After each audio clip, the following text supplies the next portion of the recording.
mars, journée internationale de la femme. Bonne fête à toutes les femmes du monde en général et à celles du Mali en particulier. Bonjour à tous et merci de nous avoir choisis pour vous informer.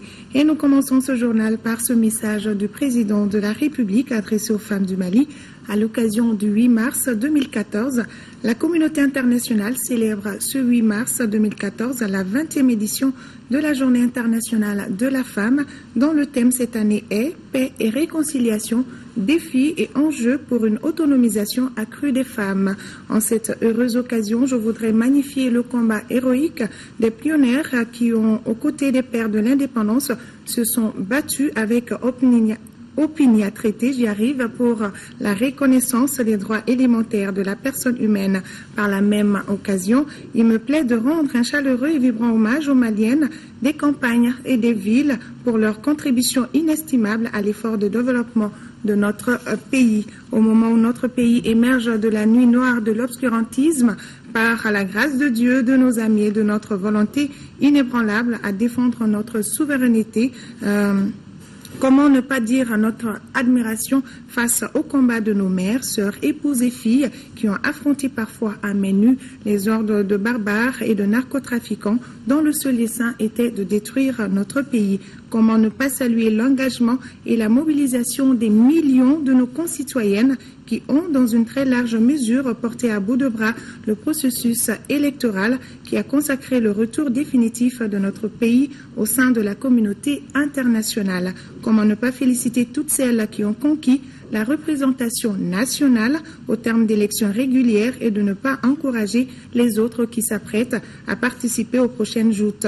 Dans cette phase post-conflit où nos efforts individuels et collectifs doivent tendre à reconstruire le tissu national mis à mal, je veux dire toute ma fierté de vous compter à nos côtés pour l'aboutissement des vastes chantiers que nous avons entamés. Enfin, je voudrais joindre à ma voix à celles déjà très nombreuses au Mali, en Afrique et à travers le monde pour féliciter notre sœur, Madame Fadimata Touré, qui a reçu cette semaine même des mains de Madame Michelle Obama, première dame des États-Unis d'Amérique, le prix international des femmes de courage 2014. Bonne fête du 8 mars aux femmes du Mali, d'Afrique et du monde, signé Ibrahim Boubacar Keïta, président de la République. Les femmes écrivaines d'Afrique étaient ce samedi, les invitées du déjeuner de la première dame du Mali. Ce fut un moment de rencontre et d'échange autour de mets africains. Keïta Aminata Maïga a salué le courage de ses sœurs dans la résolution des conflits à travers leurs plumes. Les écrivaines ont par ailleurs reçu la visite du président de la République dont elles ont demandé le soutien pour la promotion des œuvres littéraires. Mohamed Diarra nous en dit plus. Les amoureuses de la plume dans la salle des banquets de Koulouba, c'était pour répondre à l'invitation de la première dame du Mali. Keïta Aminata Maïga a ainsi réuni pour la toute première fois dans l'histoire les femmes écrivaines d'Afrique. Une manière de magnifier les femmes en cette veille du 8 mars. Le Mali sort d'une crise, tout le monde le sait, mais nous savons aussi que dans presque beaucoup de pays, en tout cas de notre continent, nous sommes en crise. Et vous avez la plume. La plume est belle, la plume peut être dangereuse aussi parce que nous sommes dans des pays où la population est souvent analphabète et souvent nous traduisons, nous sommes des pays, en tout cas le Mali est un pays oral. Donc quelque part, vous avez cette lourde charge d'éducation. Moi je donne une importance très capitale à l'éducation, je pense que c'est la base de tout. Il faut que nos enfants puissent être éduqués, qu'ils puissent aller à l'école. Et souvent, c'est vouloir. Moi, je dis, quand on veut, on peut. Les femmes, d'une manière générale, jouent un rôle important dans la résolution des conflits. C'est conscient de cela que le président de la République est venu féliciter et encourager les écrivaines d'Afrique. Des points de main, il y en a eu et elles seront sans doute longtemps gravées dans la mémoire des uns et des autres. Les femmes africaines ont saisi l'occasion pour solliciter le soutien du couple présidentiel pour la promotion de leurs œuvres. Je voudrais d'abord la remercier pour la surprise qu'elle nous a faite, que le président a relevé encore en venant nous saluer. Et surtout, nous lui avons confié nos sœurs maliennes écrivaines en espérant que par son action, elle va soutenir leurs œuvres, elle va faire connaître leurs œuvres et surtout que nous allons faire circuler le livre des femmes africaines dans la sous-région Afrique de l'Ouest. D'habitude, nous savons que les fêtes de la femme, c'est surtout la fête, on danse, on mange et puis on se sépare. C'est vraiment la première fois qu'on a l'occasion de réfléchir sur la contribution de la femme dans la paix. Et nous pensons que le fait que la première dame nous ait accueillis à bras ouverts, vraiment de façon spontanée, c'est un exemple que le Mali donne pour l'Afrique de l'Ouest. Nous, en tant que femmes africaines, on attend d'elle qu'elle nous soutienne, qu'elle nous aide à promouvoir nos œuvres, qu'elle nous aide même à l'édition, au niveau de l'édition, si c'est possible. La première dame a reçu des exemplaires de certaines œuvres, un geste qui vise à inciter les cadres africains à s'intéresser davantage aux œuvres littéraires du continent. Une démarche qui a bien son sens car, comme le disait Nelson Mandela, une nation qui lit est une nation qui gagne. Et nous restons avec les femmes écrivaines. L'amphithéâtre de l'Université des Lettres et des Sciences Humaines de Bamako abrite depuis hier matin les travaux du premier colloque sur la littérature féminine. Le dit colloque se veut une journée de réflexion sur les œuvres des femmes écrivaines de l'Afrique de l'Ouest. Nando Dambélé. Elles sont du Burkina Faso, de la Guinée-Conakry, du Sénégal et bien sûr du Mali à prendre part à ce premier colloque sur la littérature féminine. Colloque qui s'inscrit dans le cadre de la célébration du 8 mars, Journée internationale de la femme. Ce colloque international sur la littérature féminine est une grande première au Mali pour commémorer la Journée internationale des femmes, tenue chaque année le 8 mars. Au-delà de l'hommage rendu à la femme en général, il s'agit de célébrer les femmes écrivaines en particulier. Cette cérémonie se tient à la veille du 8 mars, que nous allons tous et toutes célébrer demain. C'est la Journée internationale de la femme. Le thème du colloque, contribution des écrivaines dans la consolidation de la paix en Afrique de l'Ouest, cadre parfaitement avec celui de cette 20e édition de la Journée internationale de la femme, à savoir paix et réconciliation, défis et enjeux pour une autonomisation accrue des femmes.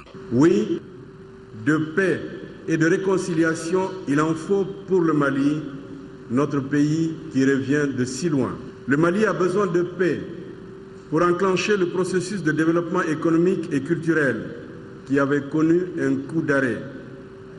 De réconciliation, il en faut au tissu social malien afin de renouer avec notre convivialité d'antan. Qui d'autre, mieux que les femmes, pourrait relever le défi de remettre le Mali, notre pays, en selle? Les 2 jours de colloque seront marqués par des communications comme le Comité international des femmes écrivaines et les violences faites aux femmes pour une culture de la lecture en famille au Mali, rôle des femmes au Mali. Il est prévu également des expositions ventes de livres produits par des femmes. Bientôt, une nouvelle loi qui va mieux protéger les consommateurs maliens. Le projet de cette loi sera soumis à un atelier de validation avant sa transmission au secrétariat général du gouvernement. Le texte était au centre de la première réunion du Conseil national des prix au titre de 2014. Il a pour objet d'assurer l'information correcte du consommateur sur les biens et services qu'il utilise. Les membres du Conseil se sont également penchés sur les difficultés liées à l'approvisionnement des marchés en gaz.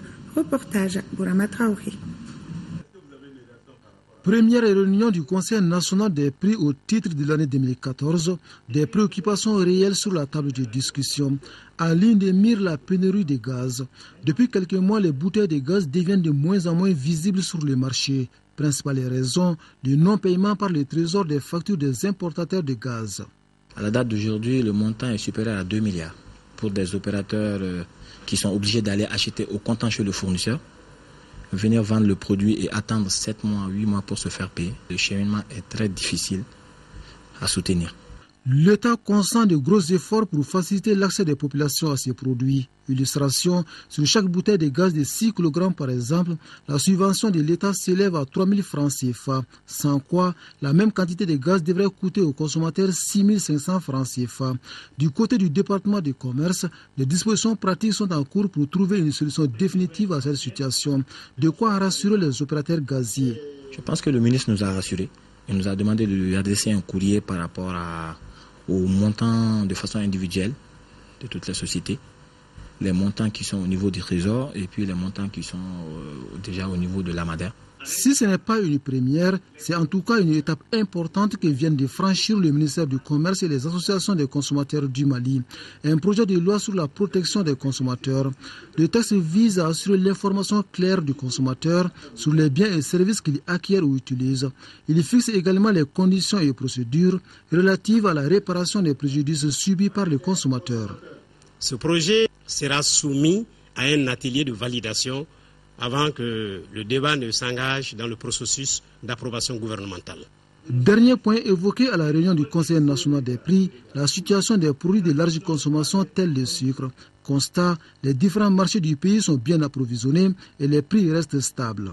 Nous souhaitons que ça continue ainsi, que le gouvernement fournit en collaboration avec les importateurs pour qu'on continue toujours à ravitailler correctement le sucre.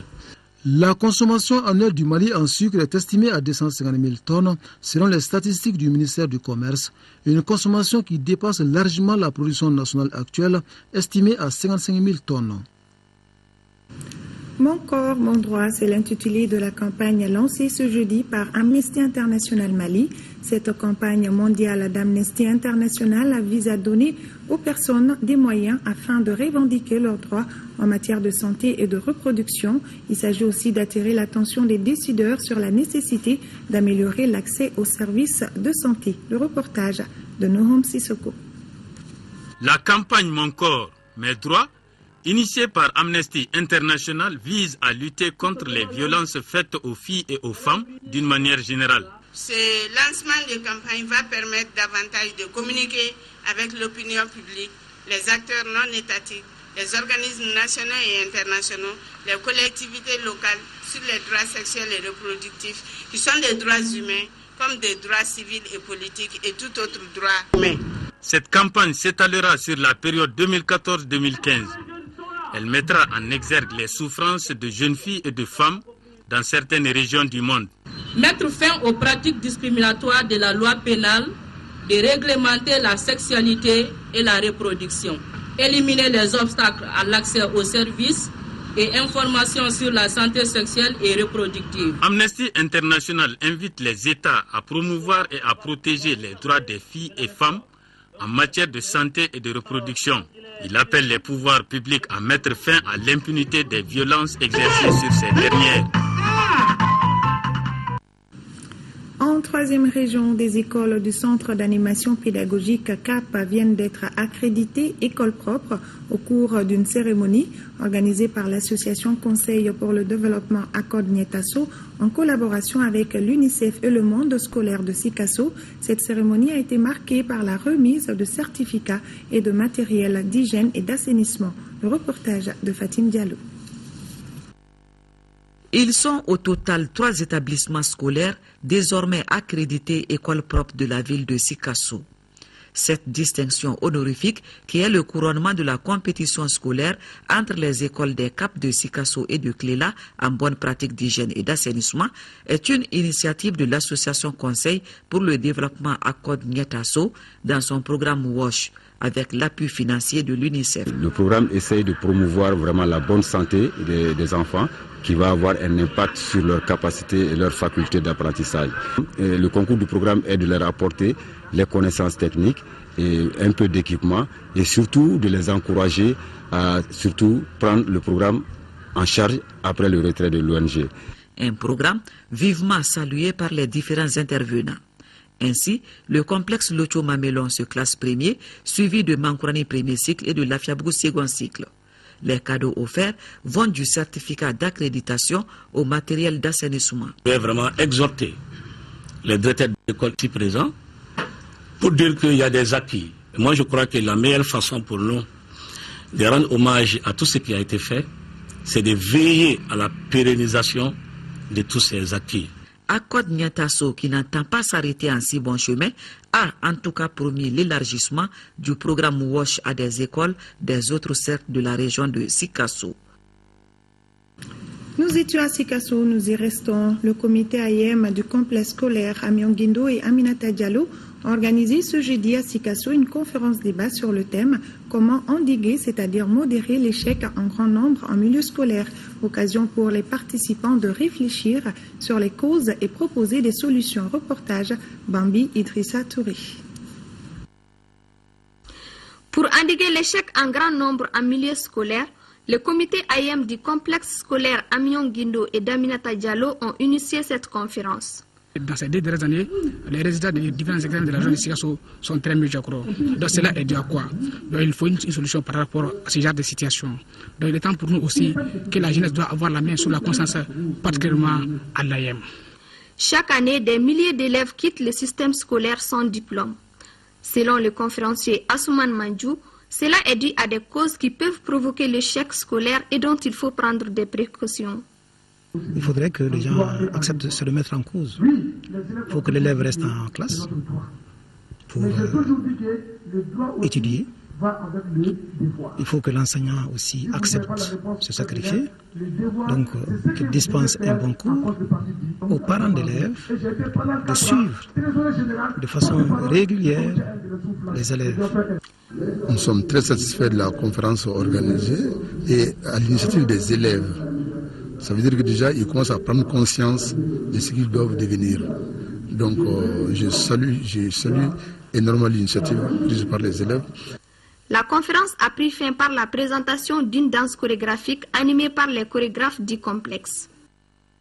Sport football, compétition africaine des clubs. L'AS Real joue cet après-midi son match retour des 16e de finale de la Ligue des Champions contre Enyimba du Nigeria. Victorieux à l'aller 2-1, l'AS Real de Bamako est bien parti pour se qualifier. Notre reporter Al-Jumatina pense que la prudence doit être de mise chez les Scorpions de Bamako qui se sont entraînés au stade du 26 mars. Oublier la rencontre de l'aller au Nigeria et considérer celle de ce samedi comme le match de la survie. C'est le discours que tient l'entraîneur de l'AS Real à l'endroit de ses protégés. Pour Noum Djane, il n'y a pas lieu de faire la fanfaronnade, car la victoire 2-1 chez Enyimba. C'est un match de football, je pense qu'il faut oublier le match aller. Je pense que dans ce genre d'exercice, je pense qu'on ne peut pas se permettre de se dire voilà, que nous avons gagné au match aller. Je pense que le plus important, c'est de tout faire quand même pour se qualifier à Bamako. Et ça passe forcément par un bon match, par un match où soit on gagne ou soit on ne perd pas. Voilà. Donc il faut oublier le match aller. Les Scorpions savent que l'éléphant du peuple, autrement dit Enyimba, aura à cœur de prendre sa revanche. Il faudra alors se mettre à l'abri de toute pression, pouvant permettre aux joueurs de donner la quintessence de leur football. C'est souvent compliqué après tout ce qui se passe autour de l'équipe. Et vous comprenez, aujourd'hui j'ai préféré m'entraîner ici, m'entraîner au 26 mars parce que réellement, et par rapport à l'environnement, c'est souvent difficile. Et le jour du match aussi, il y a une pression énorme. On va rester toujours concentré pour pouvoir faire un bon résultat ici. On est très conscient de ça. Bon, ils vont venir jouer de tout pour le tout. Ils vont tout donner parce qu'ils doivent gagner ici, ils doivent marquer 2 buts en plus. Quant à nous, on va suivre les consignes du coach. On a besoin du public parce que là, comme vous le voyez, on est déjà en faveur. Donc ici, on a besoin de notre supporter pour nous galvaniser encore et pour avoir la qualification. Le moins qu'on puisse dire, c'est que l'AS Real est au grand complet et n'a d'autre ambition pour le moment, si ce n'est de franchir le cap de ce samedi contre Enyimba du Nigeria. La rédaction de l'ERTM continue à rendre hommage à des femmes battantes dans le cadre du 8 mars. Aujourd'hui, direction École nationale d'ingénieurs ENI. Avant la création de l'ENI en 1965, il y avait l'école des travaux publics ETP. L'ETP a vu le jour en 1950 en remplacement de l'école technique supérieure de l'AOF créée en 1937. Voilà donc un établissement qui a subi plusieurs mutations. Paradoxalement, c'est seulement en 1977 que les femmes ont accédé à cette école. Leur promotion, la première des femmes ingénieures sortie en 1981, comprend Mme Maïga Fatoumata Sogona, conseillère en environnement à l'OMS, Mme Gakou Salamata Fofana, ancienne ministre sous la Troisième République, et Mme Traoré Fanta Kenem, inspecteur au ministère de l'Énergie et de l'Hydraulique. Elles ont réalisé un succès éclatant après de brillantes études. Des femmes modèles que nous présente ici Lamine Tchekoura Koulibaly.